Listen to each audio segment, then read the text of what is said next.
వెంకటేశ్వర స్వామిని మన్నించమని క్షమాపణలు వేడుకుంటే అప్పుడేమన్నా పాప పరిహారం అవుతుందేమో, నాకు తెలియదు, నేను దేవుని కాదు. ఎందుకంటే మీరు నాకు కాదుగా ద్రోహం చేసింది వెంకటేశ్వర స్వామికి, కాబట్టి ఆయన అది స్వీకరిస్తే పాప పరిహారం అవుతుంది. అది వదిలేసి ఈ చండాలం అంతా మాట్లాడి, ఈ చండాలం మాట్లాడడం వల్ల ప్రయోజనం ఏంటి? ప్రజలను తప్పుదో పట్టిద్దాం అనుకుంటున్నారా? అదేమంటే చంద్రబాబు వచ్చాకే కదా శాంపిల్ తీసింది, చంద్రబాబు వచ్చాకే కదా రిజల్ట్ వచ్చింది, అప్పుడు వచ్చిన ఫలితాలు ఇప్పుడు ఎందుకు ప్రకటించారు? జూన్ 4వ తేదీన ఫలితాలు వచ్చాయి.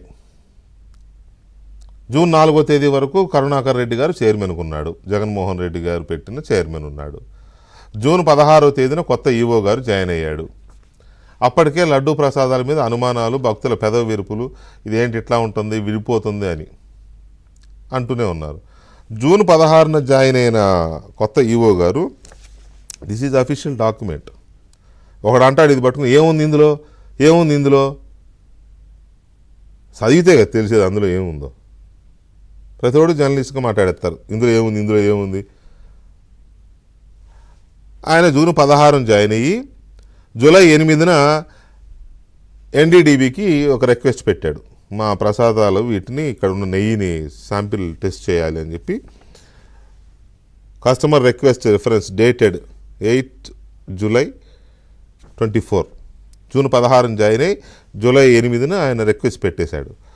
జూలై 9న శాంపిల్ రిసిప్ట్ డేట్, ఆయన పెట్టిన 24 గంటల్లో వచ్చి శాంపిల్ తీసుకెళ్లారు వాళ్ళు, 6 ట్యాంకర్లు ఏవేవో తీసుకెళ్ళి అనాలిసిస్ కంప్లీట్ అయింది 13 జూలై.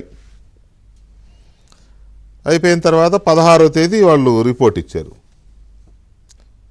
క్లియర్గా. Report issue date 16 July 24. 16ని ఇచ్చారు.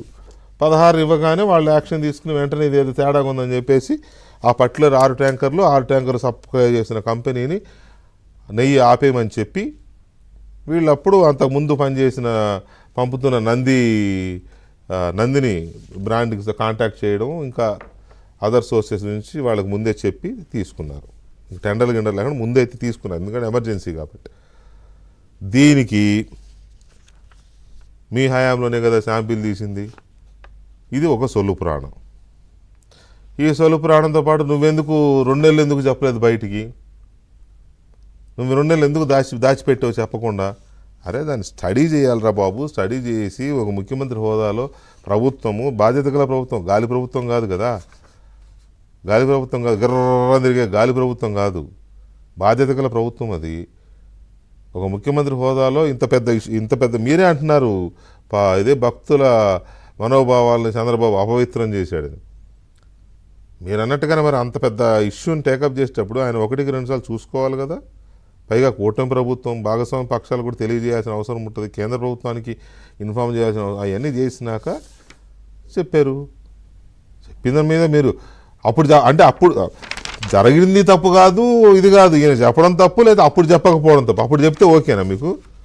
రిపోర్ట్ రాగానే జగన్ ఇట్ట చేశాడని చెప్పుంటే మీరు ఒప్పుకునేవాళ్ళ?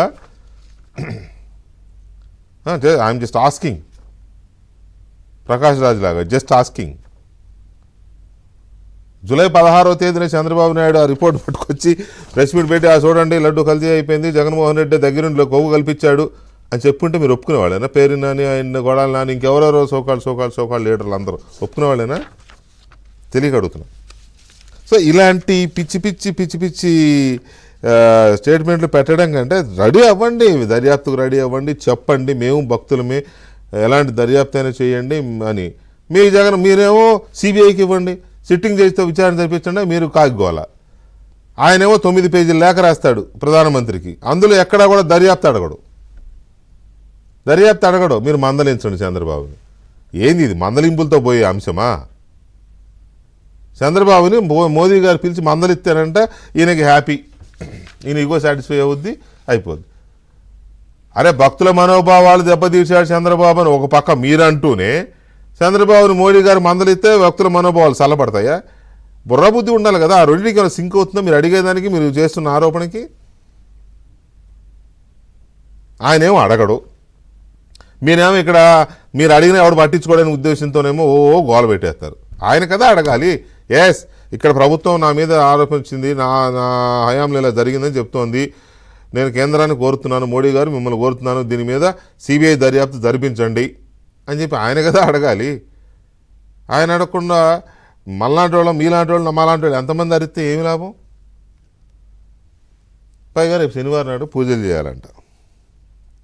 మరి ఏం పూజలు చేయాలో ఏమో. మరి ఆ పూజలు ఏం చేయాలో కూడా స్వరూపానంద ఎక్కడ దాక్కున్నాడు, ఏ ఎలక కన్నంలో దాక్కున్నాడు ఆ మహానుభావుడు. ఆ స్వరూపానందతో చెప్పించండి ఏం పూజలు చేయాలో. లేకపోతే తిరుపతి మీరు వెళ్ళేటప్పుడు ఆయన కూడా ఎంట పెట్టుకెళ్ళండి, దగ్గరుండి చేపిస్తాడు మీతో పూజ. దొంగ పూజలే కదా, మీతో అదేదో నదిలో బుడకేయించి అది చేయించి ఇది చేయించి ఏం చేశారు? మీరు ఏమైనా క్రిస్టియన్ కాదని చెప్తారా? మీరు ఆ రోజు స్వరూపానంద నాతో ఇలాంటి పూజలు చేయించాడు కాబట్టి నేను ఇప్పుడు క్రిస్టియన్ కాదు అని చెప్తారా మీరు?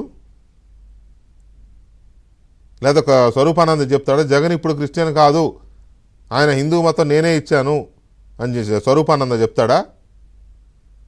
ఎవరిని మోసం చేశారు ఇంతకాలం మీరు?